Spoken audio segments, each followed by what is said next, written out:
Hey there, welcome back friends. In this video we will try to understand how to download and install IntelliJ IDE in Windows operating system. So let's get started. Now friends, in here, in order to download IntelliJ IDE, simply Google for IntelliJ IDEA download, and the first search result would be from jetbrains.com. Let me click on this link,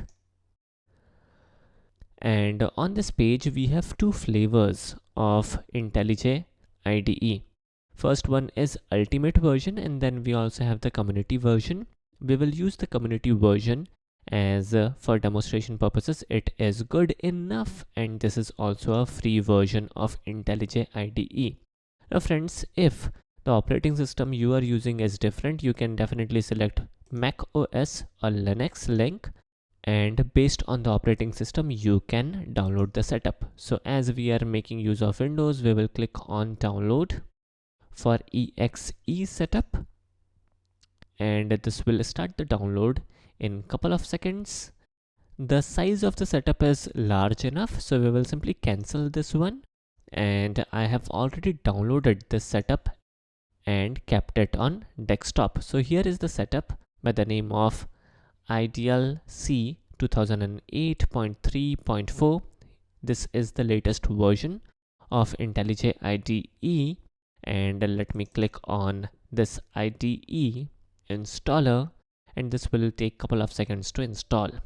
Now the installation process is fairly straightforward, just like any other software installation on Windows. So we will simply go with the defaults and we will install the IntelliJ IDE Community Edition setup. This will take a couple of seconds, so let me pause this video.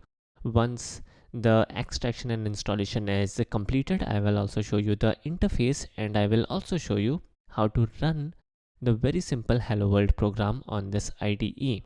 Now friends, there is a requirement for this IDE. Java must be installed on your system already. Alright, so let me pause this video. Alright, so the installation of IntelliJ IDE is complete. Let me check mark on this Run IntelliJ IDEA Community Edition, and let me click on Finish. It will take a couple of seconds to start for the very first time on this Windows operating system. Do not import any settings. Let me click on Finish, and here is some like configuration setup. Alright, so here is some customization option. So we will go with the default Dracula edition, Dracula theme. This is good enough. Let me navigate to next. Everything is good enough. Alright, so this is cool, and apart from that, let me also do one small little thing.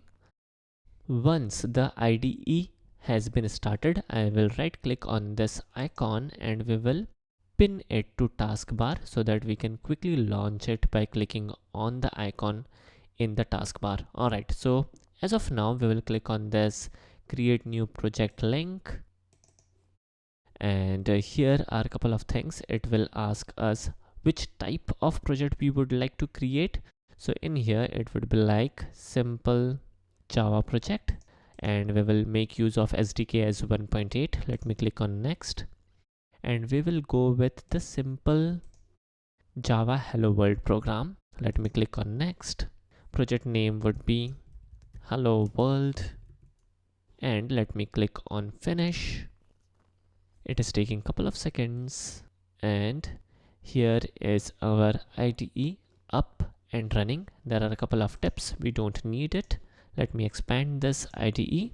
Alright, so here is a very simple program, and in order to run this program we will click on this play button, and this will show us the output in any second now. And here we go. This is nice, this is cool. Now friends, take a note of it that the name of the class should be main, where we have the main method. So name of the class should be main, then only the program will execute when it comes to IntelliJ IDE. Alright, so this is it for today's video. In our next video we will try to understand how to import a Eclipse project and run it on the IntelliJ IDE. I hope you guys enjoyed this video. Thanks for watching. Have a nice day and take care.